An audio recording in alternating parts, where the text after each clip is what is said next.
Ya, betul. Pasti di supermarket. Kenapa? Karena di supermarket sudah ada pengelompokan barang-barang yang dijual di tempat tersebut. Nah, hari ini Ustazah akan membahas materi tentang pengelompokan makhluk hidup yang jumlahnya sangat banyak. Ya, supaya apa? Supaya kita lebih mudah mempelajari dan mengenal makhluk hidup tersebut. Simak penjelasan Ustazah berikut ini. Klasifikasi makhluk hidup. Pengertian klasifikasi makhluk hidup adalah suatu cara mengelompokkan makhluk hidup berdasarkan kesamaan ciri yang dimiliki. Sedangkan tujuan utamanya adalah untuk mempermudah mengenali, membandingkan, dan mempelajari makhluk hidup. Sedangkan tujuan khusus dari klasifikasi makhluk hidup adalah yang pertama, mengelompokkan makhluk hidup berdasarkan persamaan dan perbedaan ciri-ciri yang dimiliki. Yang kedua, mendeskripsikan ciri-ciri suatu jenis makhluk hidup untuk membedakannya dengan makhluk hidup dari jenis yang lain. Yang ketiga, memberi nama makhluk hidup yang belum diketahui namanya. Dan yang keempat, mengetahui hubungan kekerabatan antar makhluk hidup.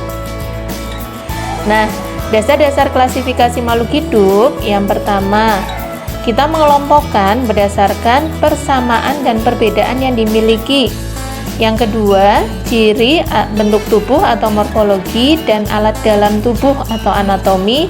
Dan yang ketiga, berdasarkan manfaat, ukuran, tempat hidup, dan cara hidupnya. Tokoh klasifikasi yaitu Carolus Linnaeus. Nah, beliau adalah orang Swedia. Beliau meneliti tentang tata cara penamaan dan identifikasi organisme.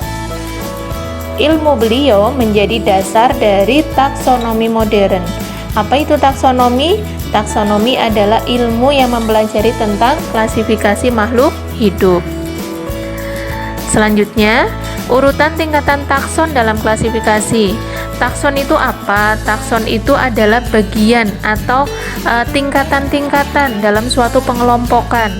Nah, tingkatannya terdiri dari ada kingdom, kerajaan, kemudian bawahnya ada divisi, kemudian klasis atau kelas, ordo, bangsa, turun lagi ada famili atau suku, kemudian selanjutnya adalah genus atau marga, dan yang terakhir spesies atau jenis. Nah, untuk ini adalah pada tumbuhan. Supaya gampang menghafalkan, ada singkatannya, jembatan keledainya. Apa itu? Tu di kelas Orphages. Tu tumbuhan, di divisi, kelas ordo, fa itu famili, G itu genus, S itu spesies. Nah, sedangkan pada hewan seperti apa? Pada hewan sama urutannya, hanya bedanya kalau hewan itu setelah kingdom atau kerajaan adalah filum. Nah, supaya gampang menghafalkannya ada jembatan keledai. Heavy class Orphages. Hewan berarti filum, kelas, ordo, famili, genus, dan spesies. Nah, selanjutnya contohnya apa? Contohnya adalah ini. Ini ada spesies ya, ada makhluk hidup namanya Felis catus. Felis catus itu kucing. Nah, kucing itu ternyata dia termasuk genusnya Felis. Nama genusnya adalah Felis. Nah, ternyata ada kelompok Felis. Felis itu ada Felis catus, kucing rumahan ya, dan juga ini ada satunya adalah kucing hutan. Selanjutnya familinya itu Felidae. Famili Felidae, anggotanya nambah lagi. Ada kucing hutan, ada harimau gitu ya, bisa juga cheetah. Nah, naik lagi ke atas, ordonya adalah ordo karnivora. Nah, karnivora adalah hewan yang memakan daging, betul, hewan pemakan daging. Hewan pemakan daging banyak, berarti kucing itu satu kelompok dengan harimau, kucing hutan, serigala, anjing, kemudian ini apa ini? Ini beruang gitu ya. Nah, satu kelompok karnivora banyak ya. Lanjut lagi naik ke atas, kelasnya adalah kelas mamalia. Mamalia adalah hewan-hewan yang menyusui ya, yang menyusui banyak. Mereka satu kelas ternyata dengan kucing. Ada ikan paus, ada apa ini, kanguru, ada beruang, kemudian ada monyet dan lain sebagainya.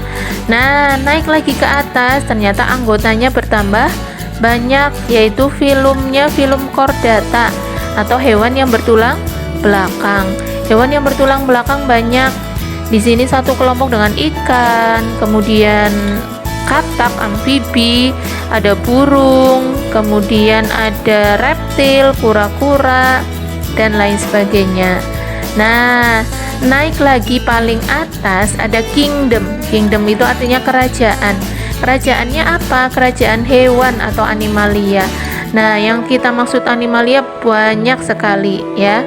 Hewan yang hidup di laut, di darat, kemudian di udara gitu ya. Ada burung, ada ikan, ada bekicot, ada cacing, ada serangga.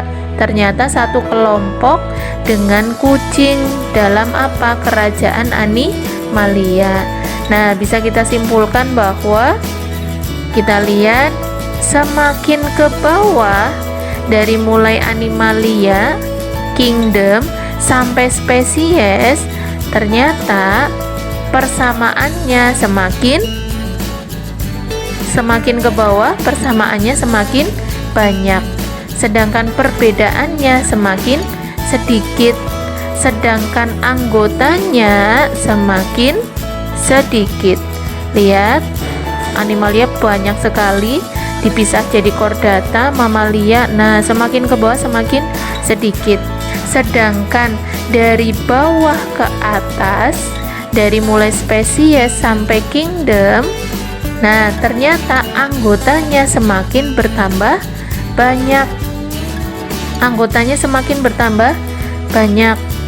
Nah, anggota yang semakin bertambah banyak, persamaannya menjadi semakin sedikit. Semakin ke atas persamaannya sedikit, sedangkan perbedaannya semakin bertambah banyak. Oke, paham ya?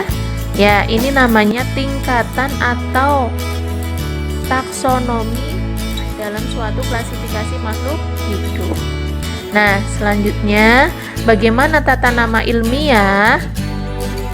Tata nama ilmiah dinamakan dengan binomial nomenklatur atau tata nama ganda. Cara penulisan nama ilmiah sebagai berikut. Yang pertama, kata pertama menunjukkan genus suatu makhluk hidup dan kata kedua menunjukkan spesies. Contoh, Felis catus. Felis berarti ini nama genus, catus adalah nama spesies. Betul. Felis tigris berarti Felis nama genus, tigris adalah nama spesies. Oke. Yang berikutnya, huruf pertama pada kata depan yang menunjukkan genus ditulis huruf kapital. Felis, F-nya besar. Sedangkan kata kedua yang menunjukkan spesies ditulis dengan huruf kecil semua. Catus, C-nya kecil, C-A-T-U-S, kecil semua. Nah, yang berikutnya, penulisan nama ilmiah harus dengan huruf miring atau dengan memberi garis bawah pada tiap kata. Contoh, Musa paradisiaca ditulis miring. Ini nama Latin dari pisang ya, nama ilmiahnya pisang, itu Musa paradisiaca. M-nya besar, P-nya kecil. Kemudian nama ilmiahnya jagung, Zea mais. Zea mais tidak ditulis miring, maka dia harus digaris bawah. Setiap katanya digaris bawah. Z-nya besar, M-nya kecil. Betul. Kemudian Felis catus, nama lain kucing, nama ilmiahnya kucing, F-nya besar, C-nya kecil dan ditulis miring. Oke, paham ya? Nah, selanjutnya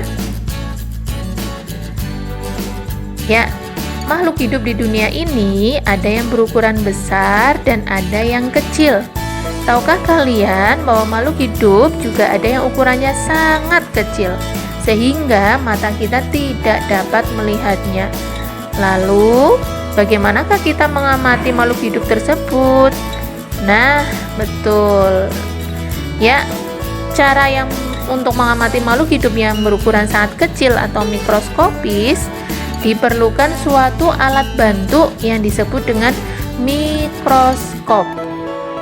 Mikroskop juga digunakan untuk mengamati bagian dari makhluk hidup yang terkecil atau yang disebut dengan sel. Nah, di layar kalian ini ada contoh gambar sel. Selanjutnya, setelah para ahli meneliti, ternyata sel itu dibedakan menjadi dua berdasarkan ada tidaknya membran inti sel, yaitu sel prokariotik dan sel eukariotik. Nah, ini contoh dari sel eukariotik, sedangkan satunya adalah sel prokariotik. Contohnya apa eukariotik? Sel eukariotik itu contohnya sel yang menyusun tubuh kita, tubuh manusia, hewan, tumbuhan ya. Sedangkan sel prokariotik contohnya adalah sel bakteri. Nah, apa bedanya? Bedanya sel prokariotik adalah sel yang tidak memiliki membran inti sel.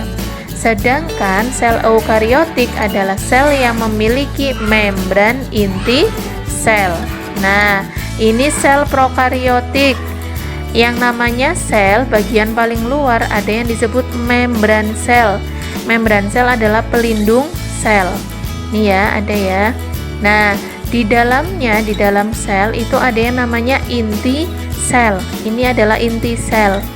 Inti sel di dalamnya lagi ada informasi genetik dari sel tersebut. Contohnya adalah DNA. Nah, pada sel prokariotik, si inti sel tidak dilapisi oleh membran. Jadi membran itu lapisan pelindung. Membrannya tidak ada, berarti dia nggak punya membran inti sel. Ini yang kita sebut sel prokariotik. Sedangkan sel eukariotik, inti selnya itu ada pelindungnya, ada lapisannya yang disebut membran inti sel. Nah, inilah sel eukariotik. Paham bedanya? Ya, sel prokariot, sel eukariot, istilah ini akan muncul nanti pada pengelompokan makhluk hidup ya. Makhluk hidup dikelompokkan menjadi 5 kingdom. Nah, nanti akan kita bahas pada pertemuan selanjutnya. Oke, terima kasih. Sekian penjelasan dari Ustazah. Selamat belajar. Jazakumullah khairan katsiron.